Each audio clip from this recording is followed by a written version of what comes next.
Joining us now, NBC News senior White House correspondent Gabe Gutierrez. Our Melanie Zanona from Capitol Hill, New York Times chief White House correspondent Peter Baker, and former Republican Congressman of Pennsylvania Charlie Dent. Gabe, let's start with these IRS cuts. How many jobs are we talking, and what's the impact? It's tax season. People need those tax return checks. Hi there, Anna. Good morning. Well, the numbers have been a bit all over the place. Hard to pin down exactly how many, but the president's top economic advisors say that the number of job cuts at the IRS will exceed 3,500. And some of those workers that are already being laid off say that this could impact your tax season and how quickly you get that tax refund, because some of this work could get backed up. Now, as you mentioned, Anna, the president and his administration now getting some backlash in several of these town halls that we're seeing across the country. But just this morning, Press Secretary Caroline Leavitt, speaking with my colleague Peter Alexander, pushed back on this criticism, saying that the vast majority of Americans, in their view, support what the president is doing and that he is delivering on something that he campaigned on, Anna. And we're working to get that sound to turn for our viewers. Melanie, let's talk about the backlash some of these Republican lawmakers are now facing at home over the DOJ actions. What more can you tell us about it? Yeah, Republicans are really starting to feel the heat over some of these DOJ cuts and these DOJ actions. You know, it was one thing when it was USAID or foreign aid that was on the chopping block, but as these cuts have started to hit close to home, Republicans are starting to really feel the heat. And there were a number of town halls this week where Republicans in the House who are home for recess were confronted by angry constituents at town halls. And one of them was particularly notable. Richard McCormick, he's a Georgia Republican. He represents a district that Trump won by 22 percentage points. And he was booed, he was catcalled, and he was grilled by his constituents about what he was going to do to stand up to the Trump administration. And at times, he got combative with his constituents. Take a listen. The funny thing is, you're sitting here and a lot of you would probably say those January 6s who are yelling just as loud as you.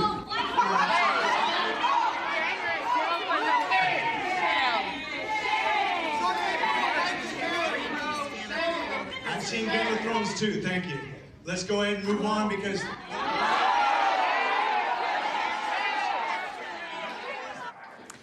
And so this has some echoes of the 2010 Tea Party movement, a fiscal conservative movement that originated in town halls, just like the one you saw there, except in that instance, the roles were reversed for Republicans and Democrats. But I just think Republicans in this moment are really struggling with how do they protect their constituents without being seen as disloyal to Donald Trump. So, Peter, publicly it seems these Republican lawmakers are towing the Trump line. But even if some are privately expressing concerns with the White House, does it matter? Do they have any leverage to make Trump change his approach? No, I mean, not in the short term, obviously. If politically this becomes toxic, obviously that may force a recalibration. But for the moment, no. Trump is more than happy to have this sort of image of chaos, the image you showed of Elon Musk with the chainsaw. It's about entertainment, right? I mean, you know, if you're having a serious, informed conversation about how to shrink the scale and size of government, appearing on stage with a giant chainsaw is not the way to do it. That's all about entertainment, and they like this image because it satisfies Trump's desire to attack the deep state. That's what he said he would do during the campaign. And so his argument is he's doing exactly what he told voters he would do and voters wanted him to do. Now, a lot of his own voters, I think, may have misunderstood exactly how he would go about doing it, because a lot of things that are going to end up being cut are things that affect their lives. And I think that you see all that, right now, the Grand Canyon, you see that with the IRS cuts. I mean, this could have impact on people's daily lives. People forget at times how much the government really does for them. And there are things that they don't want government to do, but there are a lot of things that they do want government to do. I can only imagine how the thousands of people who've lost their jobs feel seeing that image of Elon Musk with the chainsaw proudly holding it up and wielding it around as if this is such entertainment, Congressman. As Melanie mentioned, that Georgia town hall was in a district Trump won by 22 points. You're hearing that anger in those communities. If you're a GOP lawmaker right now getting an earful from your constituents, what do you do? Well, I would tell them to look back at the tape from 2017 during the health care town halls when many Republicans were being hammered at the time of the Obamacare repeal replace movement.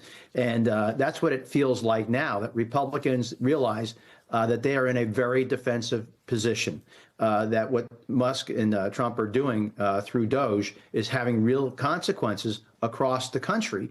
And many of these Republicans now are forced into a position: do they side with Donald Trump, or do they side with the constituents in their districts, who have lost their jobs? And so this is a really tough moment, but this feels so much like 2017. I can't begin to tell you. And even a Republican in the district like you described, where he won by 22 or 24 points, some of these districts are going to be competitive in the 2026 midterm. So some of these folks who think they're safe right now and in very safe Trump districts are going to find out they're not that safe. And that's what we saw in the 2018 midterm. If I were a Republican, I'd buckle up and get ready. Greg Bluestein's the person who took some of that video. He's a reporter at the Atlanta Journal-Constitution, and he reports that McCormick's staff seemed caught off guard by the massive crowd of hundreds that had gathered for this event. Congressman Dent, do you get the sense that Republicans in Washington are sort of living in a bubble right now regarding Doge, and that this backlash really is catching them off guard? Well, I think the smart ones understand it. When you see Republicans in Idaho push back on cuts to the National Park Service, where tourism is a big industry at the national parks there, in Alabama, where they're worried about cuts to the NIH through this indirect cost recovery cap. That's going on. Obviously, you just saw it in Georgia with layoffs at the CDC. So I think smart Republicans realize that they are in a very delicate position, that Elon Musk's behavior yesterday at CPAC, by the way, CPAC has always been a freak show in my view. It's been where the fringe goes to meet, and now some of the fringe are mainstream, but that was a terrible image. They're going to have to defend that, and that town hall you saw yesterday is likely to be replicated all across the country, and I suspect many members will not be holding town halls just because of that experience. I mean, the split screen we're seeing in these two images from the town hall to CPAC is really something. Gabe, it appears a lot of the anger, at least at this point, is directed at Elon Musk. I wonder, does that buffer President Trump from blowback? Is the White House feeling the pressure at all?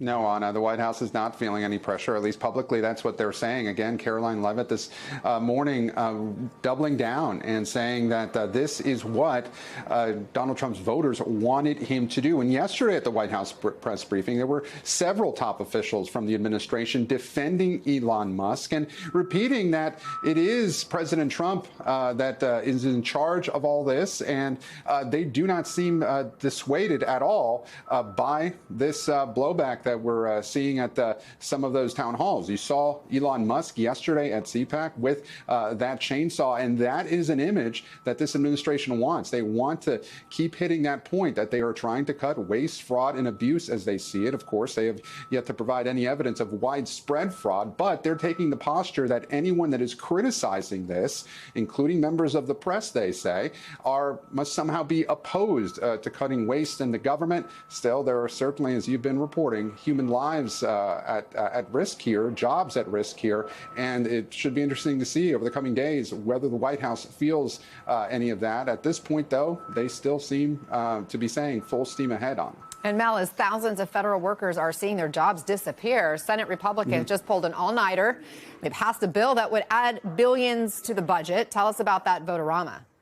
Yeah, that was an all-night exercise because senators are allowed to offer an unlimited amount of amendments. So Democrats use this as a messaging opportunity so that they could try to force some tough votes for Republicans to try to divide the GOP. And they did have some success. There was one notable amendment that would bar tax breaks and tax cuts for the wealthy if any money is cut from Medicaid. And there were two Republicans, Susan Collins and Josh Hawley, who both voted for that amendment. But it was a largely messaging effort. It was largely symbolic. The real test is going to come in the weeks and months ahead, because the House and Senate first need to agree on a budget, and the House is pushing ahead with a very different version next week.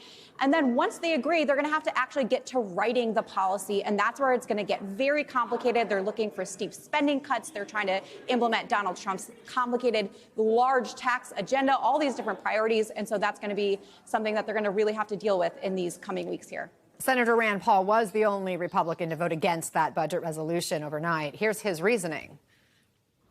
If we were fiscally conservative, why wouldn't we take the savings from Elon Musk and Doge and move it over here and help with the border? Why would we be doing a brand new bill to increase spending by $340 billion? Peter, your read on that? Well, look, the truth is there is a serious fiscal issue in this country. The annual deficit is approaching $2 trillion. No question that that's something that neither party has confronted in a serious way for a number of years.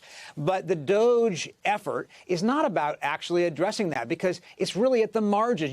You fire a few thousand people here or there. That's not where the real fiscal imbalance is. The real problem with the federal government right now are issues like Social Security, the Defense Department, Medicare, Medicaid, all of which Donald Trump has more or less said he's not going to touch. Well, if you don't touch those, it's going to be really hard to get meaningful savings that would actually put the budget anywhere close to balance, especially then you add to the deficit with massive tax cuts. So the real serious effort is not what Elon Musk is doing. That's about messaging, as we just talked about. That's actually about appearances in some ways, but with actual consequences. It won't actually solve the budget issue, but it does have real consequences for real people and real programs.